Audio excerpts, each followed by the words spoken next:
So next up is Evan Frankfather.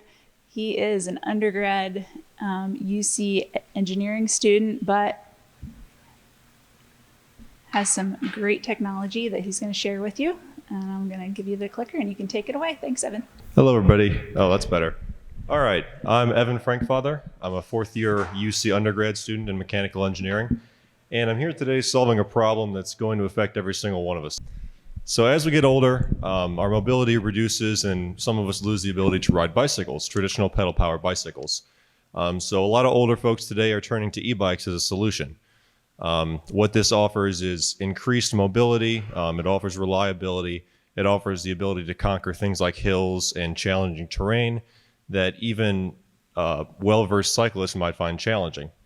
Most of these customers are looking for affordability and reliability.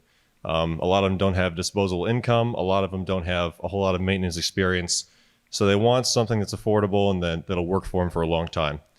These customers are also looking for a very personalized experience because many e-bike customers don't know what's what in the e-bike market.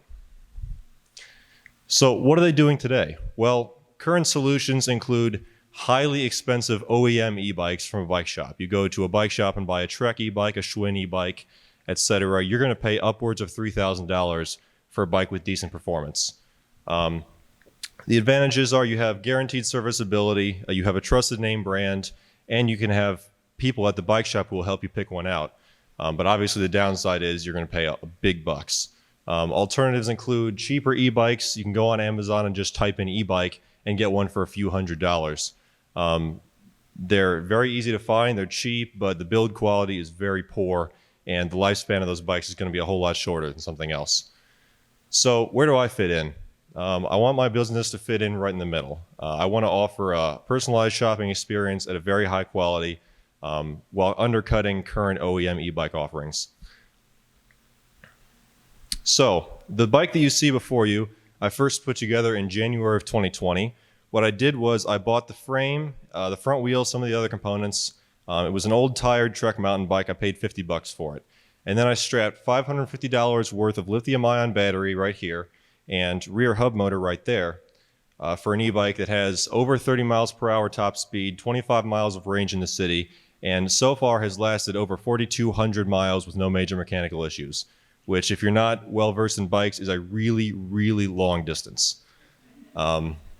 I've also sold 5 e-bikes just like this that I've converted for customers. I've had no warranty claims, no negative reviews, just positive feedback for my product so far.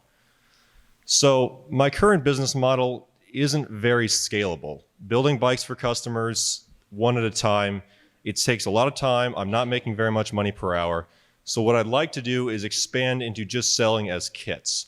That way I can avoid having to manufacture my own frames or hire a huge staff and pay them big bucks to convert bikes one at a time.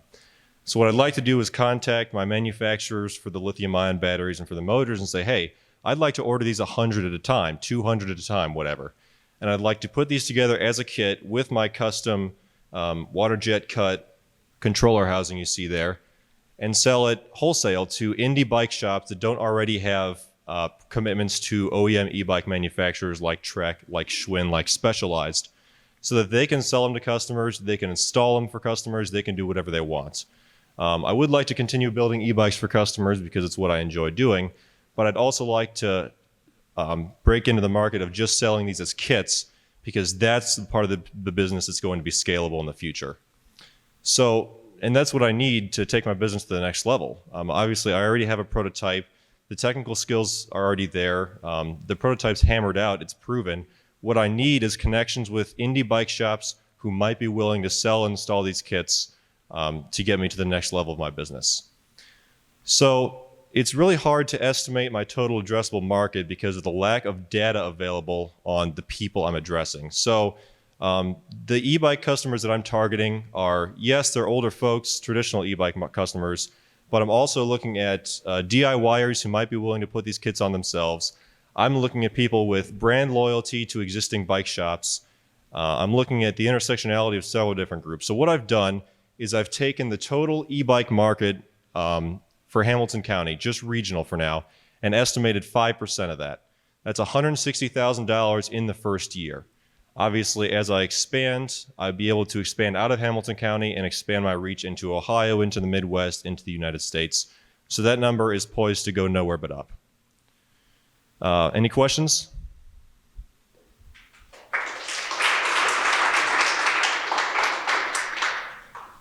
Yes. The question is what the range is. I get about 25 miles in the city. On flat ground in rural Ohio, it goes around 30, so a little bit higher. Thank you. There. Thanks, Evan. Yes, thank you. I will need that.